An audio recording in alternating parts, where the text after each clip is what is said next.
So this is a leak detection we were called out on. It's a very complicated pool, but when you break it down, it wasn't really that complicated. Let me explain. We had an upper pool, which spilled over to the main pool, which spilled over to the catch basin, and the suction for that was down in the catch basin. I know I'm going to get a little ahead of you here, but before walking up to that job, we were handed a book, okay?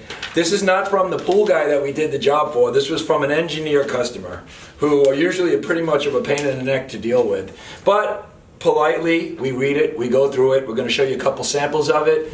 Went through everything and then actually took everything and threw it out of our brain and did our leak detection.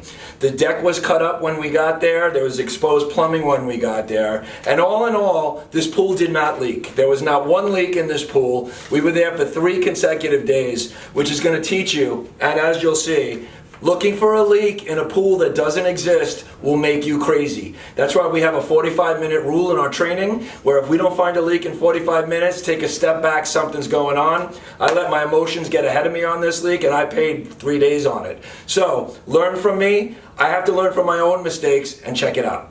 So here's the pool that we walked up on. We have an upper pool we're pointing out here in the top corner. Then we have the regular pool, then we have the spa that spills over.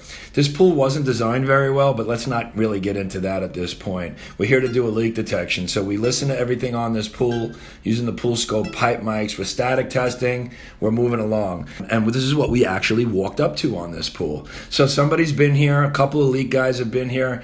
These areas were cut. Nothing was found, obviously, but we're going to actually dig into that after and take a look. But just taking a walk around, we're going to look at the equipment next. We're going to go down there. We're always going to see what makes this thing tick. And again, just do our methods that we teach you in our training course. Here's the negative edge, which we noticed was quite low. Remember, negative edges will change drastically when a pool system turns on or shuts off. It could actually flood. When we also looked down in these holes that were cut, we had water down in there, but we did a simple test of that water to find out that there was no chlorine in there with a super high chlorine content in the actual pool. So after we determined this pool was not leaking at all, what we did was we babysat it. We ran it with the pump running, we ran it with the pump off, we ran it with multiple different ways. We babysat this pool for 3 days, just coming back to take a look at it, and we determined that this pool is not leaking. We ruled out everything on this job. There were no leaks on this job, and we called it a day.